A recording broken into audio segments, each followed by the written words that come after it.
अस्सलाम वालेकुम एवरीवन, मैं हूँ मामा मीर और आप देख रहे हैं इन्फो न्यूज़ नेटवर्क। नाज़रीन, हम आज आपसे खैबर पख्तूनख्वा के इलाके कोहिस्तान से एक ऐसी खबर शेयर करेंगे जो सबके लिए हैरत का बाइस बनी है। कोहिस्तान के इलाके बरपाल्स के करीब मौजूद लेदी ग्लेशियर से एक लाश बरामद हुई है। ये लाश एक नसीर नामी शख्स की है जो 28 साल पहले एक बर्फानी तूफान के दौरान लापता हो गया था। नसीरुद्दीन उर्फ हजू वल्द बहराम कौम साले खेल सन 1997 में सब्ट के इलाके की तरफ जा रहे थे। वो अपने घोड़े के साथ थे मगर रास्ते में बर्फानी दरार में गिर गए और लापता हो गए। इनकी तलाश कई दिन तक जारी रही मगर कुछ पता न चल सका और आखिरकार उन्हें लापता करार दे दिया गया।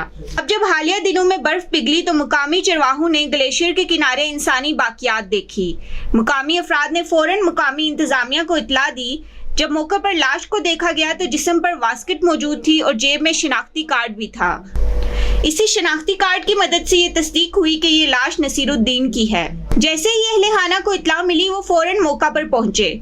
28 साल बाद वो अपने प्यारे की लाश लेकर दफन कर सके। ये एक ऐसा मौका था जिसने पुराने जख्मों को फिर से ताज़ा कर दिया, लेकिन उन्हें इत्मीनान भी मिला कि इनका प्यारा बिल आखिर वापस आ गया। ये वाकया हमें याद दिलाता है कि अल्लाह ताला की कुदरत हर चीज पर गालिब है। कुरान मजीद में अल्लाह ताला ने इन लोगों का जिक्र किया है जिन्हें 100 साल के बाद भी जिंदा किया गया ताकि लोगों को अल्लाह की कुदरत का यकीन हो जाए। जैसे कि सूरह बकरा में फरमाया गया, जिसका उर्दू तर्जमा है, अल्लाह ने उसे 100 साल के लिए मौत दी फिर उसे जिंदा किया।